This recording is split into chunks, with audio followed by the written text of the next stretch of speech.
Hello प्यारे बच्चों, आज है आपकी विज्ञान की कार्यपत्रक संख्या 7 जो आपको 16 अक्टूबर 2020 को करनी है। सभी बच्चे अपना नाम, अपने कक्षा अध्यापक का नाम और अपना रोल नंबर, स्टूडेंट आईडी ज़रूर लिखेंगे। अब देखिए बेटा, कल रात पिंकी अपने भाई के साथ, आज हमारी वर्कशीट किस बारे में है? Food poisoning. तो देखिए क्या हुआ। कल रात पिंकी अपने भाई के साथ एक पार्टी में गई। वहाँ पर उन्होंने केक, पिज़्ज़ा सॉरी बर्गर, गोलगप्पे, कचौड़ी और बहुत तरह का खाना खाया। घर वापस आकर उसके भाई के पेट में बहुत तेज़ दर्द होने लगा। उसके साथ साथ उल्टी और दस्त भी होने लगे। तब उसके पिताजी भाई को अस्पताल ले गए।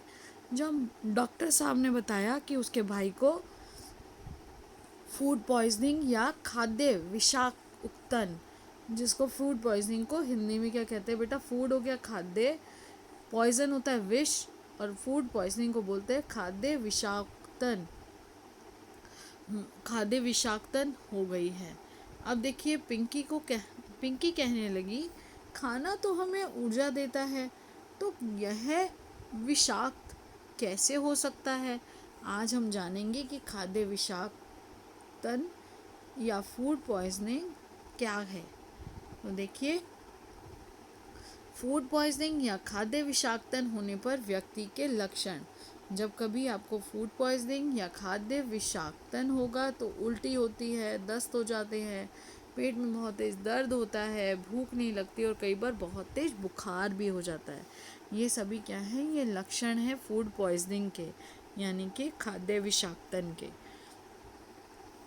उसके बाद देखिए, ई कोलाई और साल्मोनेला नाम के दो सूक्ष्मजीव कौन से होते हैं बेटा? जिनको हम केवल सूक्ष्मदर्शी से ही देख सकते हैं। खाद्य पदार्थ को विषाक्त कर देते हैं। जो हमारा खाना है, अगर उसमें ये दो सूक्ष्मजीव आ जाते हैं, ज़्यादातर ये सूक्ष्मजीव पाए जाते हैं जो हमारे खाने को क्या कर देते हैं? पॉइजनस कर देते हैं, विषाक्त कर देते हैं, विषैला कर देते हैं।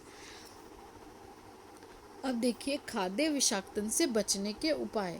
तो हमें इसे बच के रहना है। और हम कैसे बच सकते हैं? हमेशा साफ व ढका हुआ खाना खाएं।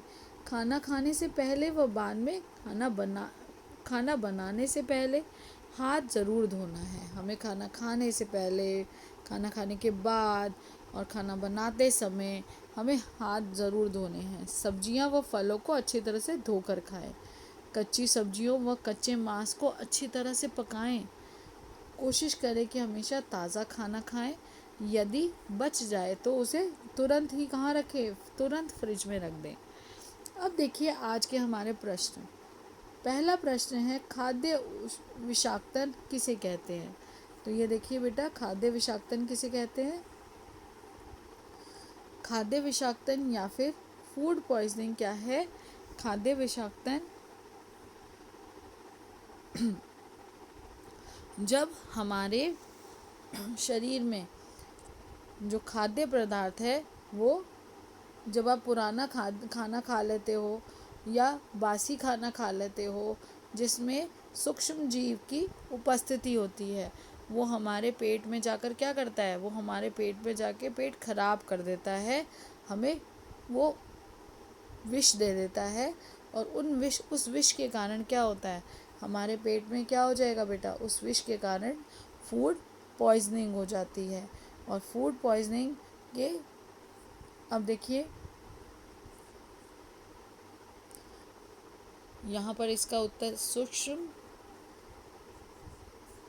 जीवों की उपस्थिति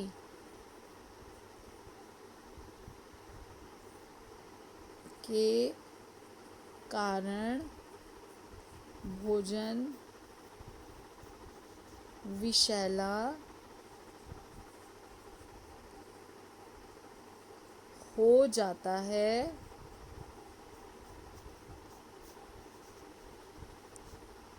अब देखिए, जिसे खाने से, आपने यहाँ तक कर लिया होगा, इसका स्क्रीनशॉट ले लीजिए। जिसे खाने से हमारा क्या होगा, हमारे शरीर में विष जब हमारे शरीर में आएगा तो फिर क्या होगा, उससे हमारे शरीर में, जिसे खाने से शरीर में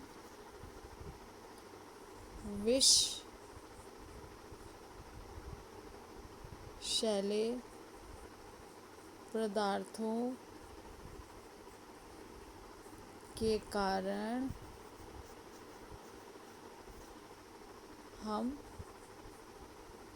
बीमार हो जाते हैं।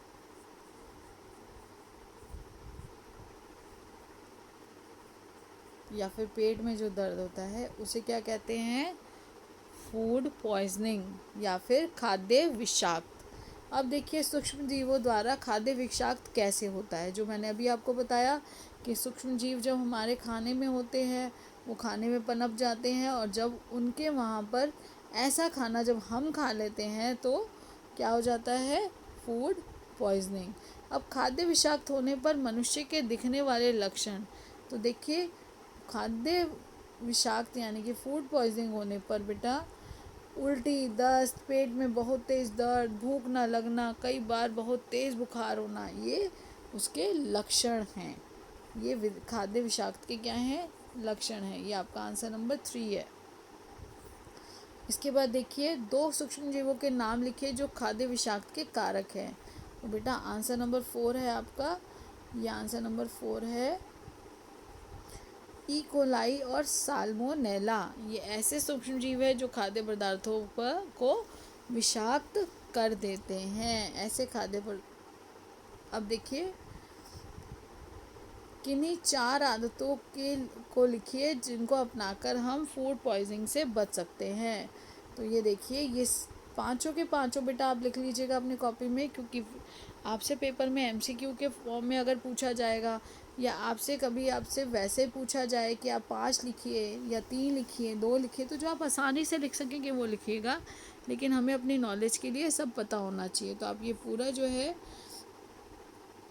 ये 5 के 5 ही आप अपने इसमें उत्तर नंबर 5 में लिखिएगा कि खाद्य विषाक्तन से बचने के उपाय, हमेशा साफ व ढका हुआ खाना खाएं, खाना खाने से पहले व बाद में या खाना बनाने से पहले हाथ ज़रूर धोएं, सब्जियां व फलों को अच्छी तरह से धोकर खाएं, कच्ची सब्जी व कच्चे मांस को अच्छी तरह से पकाएं, कोशिश करें कि हमेशा ताज़ा खाना खाएं, यदि बच जाए तो उसे फ्रिज में तुरंत रख दें।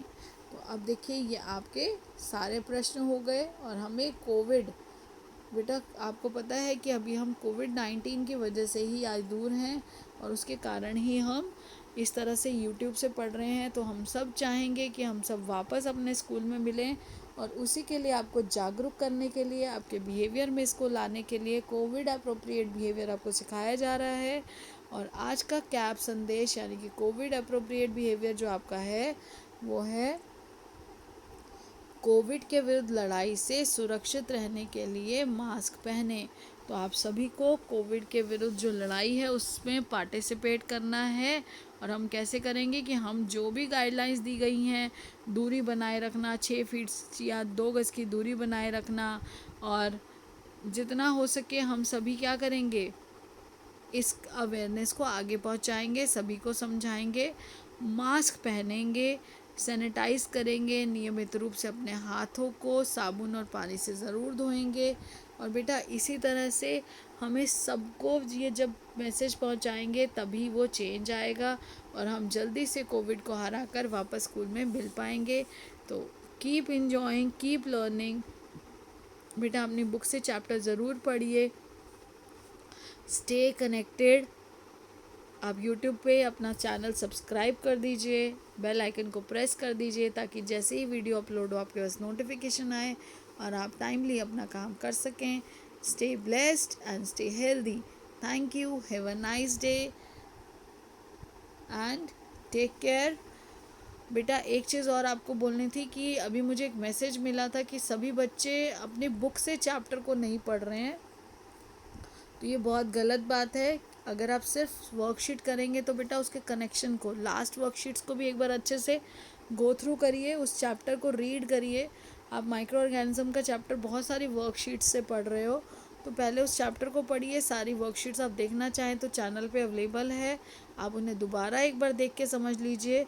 और सारे जब चैप्टर आप एक साथ वन गो में पूरा चैप्टर पढ़ेंगे तो आप सारी चीज़ों को रिलेट कर सकेंगे। और इन टेक्स्ट क्वेश्चन, जो क्वेश्चन आंसर्स दिए गए हैं चैप्टर में, उनको भी साइड बाय साइड करते रहिए। Thank you, have a nice day.